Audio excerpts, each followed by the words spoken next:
আসসালামু আলাইকুম, hello everyone, কেমন আছেন সবাই? তো বর্তমানে আমি এখন মনসাতলায় ভূমি অফিস থেকে বের হচ্ছি। এই সাইড থেকে আমি আজকে পুলারহাটে যাব। আমি কখনোই পূর্বে এই রোড দিয়ে যাইনি, সো এই রোড দিয়ে আজকে পুলারহাটের দিকে যাব। দেখি রোডটা কেমন আর কি অবস্থায় আছে, একটু চলুন একসাথে যাই আর দেখতে দেখতে যাই।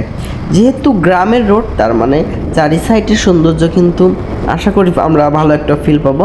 আমি স্পিডটা একটু বাড়িয়ে দিয়েছি, নর্মাল যেটা থাকে সেটা থেকে 1.5 স্পিড দিয়েছি, অর্থাৎ 1.5x আকারে স্পিড দিয়ে আমি ভিডিও এডিট করতেছি। তার মানে আমরা নর্মাল যেমন রানিং গতিতে গাড়ি চলে আর কি, তার থেকে একটু স্পিডটা এই কারণে আপনারা বেশি নজরে পড়বে আপনাদের।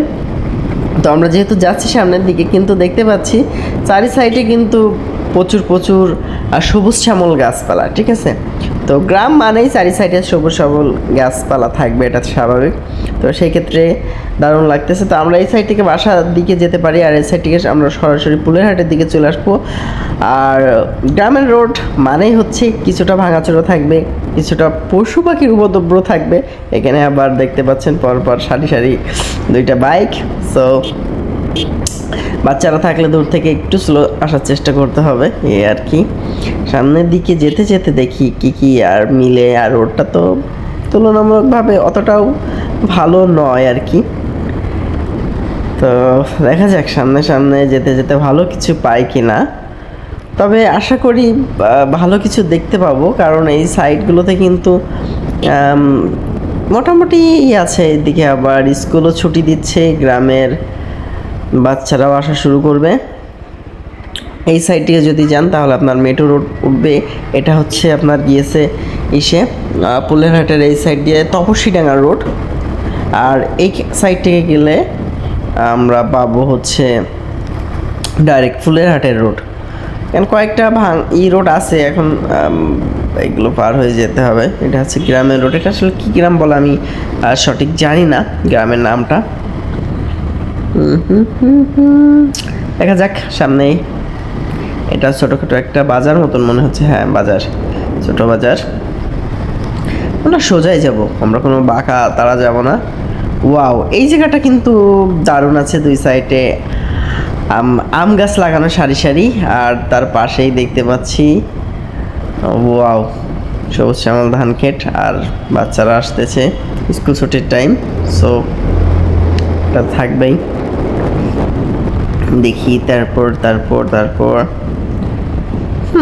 এখন তার মানে সামনে স্কুল, এই জন্য সবাই হেঁটে হেঁটে আসতেছে, বুঝতে পারছেন।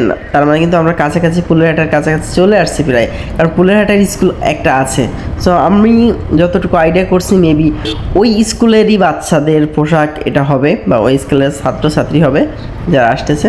কেউ হেঁটে আসতেছে, কেউ আবার রিক্সাতেও আসতেছে, এই যে বাইক ভ্যান এগুলো আর কি।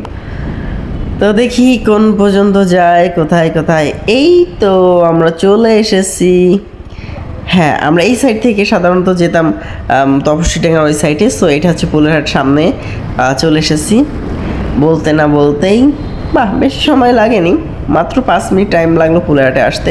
তো দেখতে পাচ্ছেন এটা হচ্ছে প্রাইমারি স্কুল, বাম হাতে যেটা, এটা হচ্ছে পুলেরহাট প্রাইমারি স্কুল। আর পাশে হাই স্কুলও আছে। এখানে 2-3টা স্কুল আছে, প্রায় পুলেরহাটে 2-3টা হাই স্কুল আছে, একটা এসেরই। আর ডান সাইডে তো হচ্ছে শিশু শোধনাগার, মানে যেখানে জেলখানা বলে, শিশু জেলখানা আমরা বলি আর কি। তো এটা হচ্ছে অবস্থা। আমাদের যশোরে কিন্তু শিশু জেলখানা আছে, কারণ একটাই, যশোরের কিন্তু মানে 420+ ছেলেপিলে পোলাপান খুব ভালো আছে, এই কারণে এদের জন্য শোধনাগারও রাখা হয়েছে, কারণ অনেকে অনেক ধরনের কাজ করে। তো ঠিক আছে, আমরা যেহেতু পুলেরহাট চলে এসেছি, ভিডিওটা এই পর্যন্ত। সবাই ভালো থাকুন, দেখা হয় নেক্সট ভিডিওতে। Thank you.